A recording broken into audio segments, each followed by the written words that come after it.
Jack Scoville joins us now. He's from Price Futures Group, here to help us make a commodities connection. Thank you for coming back on the show, Jack. Always great to be here. Okay, so we're shaking. Let's take a look at Easter dinner.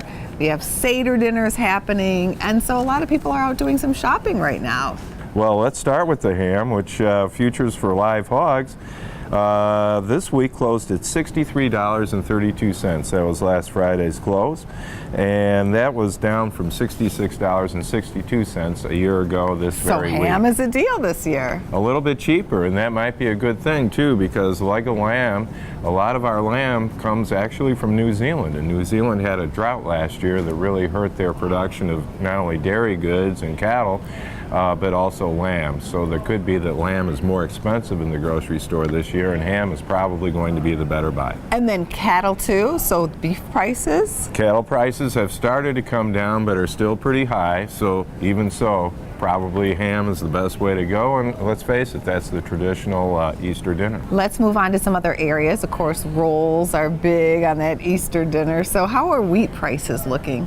Wheat prices have been down pretty significantly. I haven't seen personally that the grocery store prices for bread or for rolls have dropped a whole heck of a lot. I actually am seeing some great deals on bread. Are you really? Well, maybe that's finally starting to hit, because we're seeing some significant weakness in wheat prices, but do your buying now, because we do have the smallest winter wheat acreage in the last over 100 years right now that should rally the prices later on. Taking a look now at corn prices. What do you see happening there? Corn prices have been softer as well.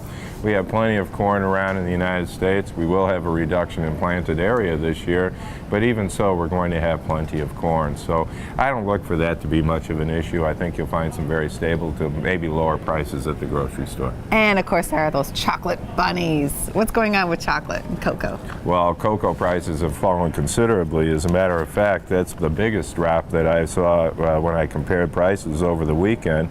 The price here just last Friday per ton, $2,006 per metric ton. But a year ago, the prices were $3,000 or higher. That's a big drop. Yes, it is. Well, last year we had a drought situation in Ivory Coast and Ghana.